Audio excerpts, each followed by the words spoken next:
గొప్ప పేరు. ఏ ఏరియాలో ఏ పంట వండుతుందో అచ్చంపేట ప్రాంతంలో పోతే దోసకాయలు వండుతాయి. దోసకాయ కందిపప్పు ఎంత బ్రహ్మాండంగా ఉంటుందా, చికెన్ మటన్ కూడా వనికిరాదు దాని ముందర. ఇప్పుడు ఆ పిల్లలకు తెలియకుండానే పోయింది. కొత్త తరానికి ఇప్పుడు దోసకాయలు అంటారు వెనక బుడంకాయలు అనేటోళ్ళు. అవునా? కందిపప్పులా వేసి చేస్తే మన అమ్మనో నాయనమ్మనో వండితే మటన్ చికెన్ కంటే టేస్టీగా ఉండేది. జొన్న రొట్టెతోని కందిపప్పు బుడంకాయలతో తింటే ఎంత మజా ఉండేది. ఇవాళ ఆ రుచులే పోయినాయి. అందుకే ఈరోజు పంట మార్పిడి జరగాలి, ఆలోచనలో చైతన్యం రావాలి, ప్రజలకు ఉపయోగపడాలి. మనము పోయి ఎక్కడెక్కడనో పోయి ఏదో కొత్త రకాల వంటలు కొత్త రకాల డైట్ అని తీసుకొస్తున్నారు కొత్త కొత్తవి. ఎందుకంటే మన పెద్దోళ్ళు మనకి ఇచ్చిపోయారు. జొన్న రొట్టె తినండి, మీ బట్టలు మీరు ఉతుక్కోండి, 6 ప్యాక్ ఉంటుందో లేదో మీకు తెలుస్తుంది.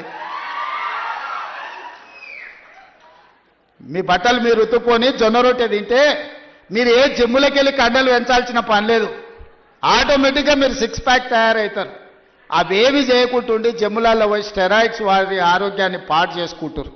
అందుకే ఈరోజు మా రైతులను ఇన్ని లక్షలాది మందిని వేదిక మీద నుంచి వ్యవసాయ యూనివర్సిటీ నుంచి లక్షలాది మంది రైతులను ఉద్దేశించి ప్రసంగించడమే కాదు, వాళ్ళకు వేలాది కోట్ల రూపాయలు బదిలీ చేయడం ఇదొక మర్చిపోని జ్ఞాపకం.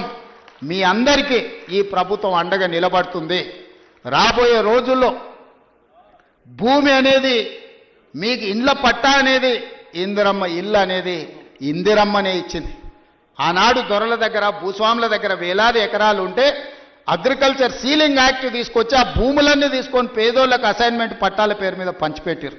అటవీ ప్రాంతంలో ఉన్న ఆదివాసులకు లంబాడ సోదరులకు పోడు భూముల పట్టాలు ఇచ్చి వాళ్ళని భూ యజమానులను చేసింది.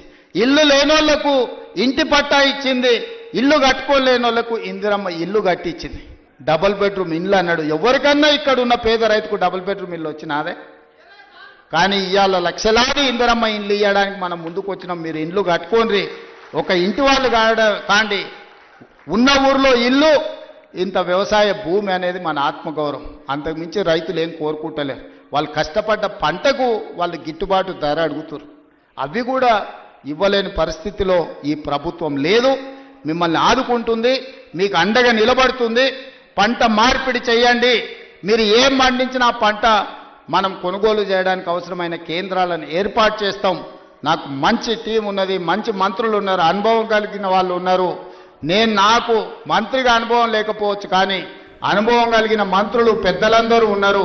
వాళ్ళందరి సహకారంతో ఒక మంచి పరిపాలన అందించి తెలంగాణ రాష్ట్రం దేశానికి ఆదర్శంగా నిలబడే విధంగా తెలంగాణ రాష్ట్రం ఈ దేశంలోనే మొదటి స్థానంగా ఉండే రాష్ట్రంగా తీర్చిదిద్దే బాధ్యత తీసుకుంటా. ఎవరు ఎన్ని గోల పెట్టినా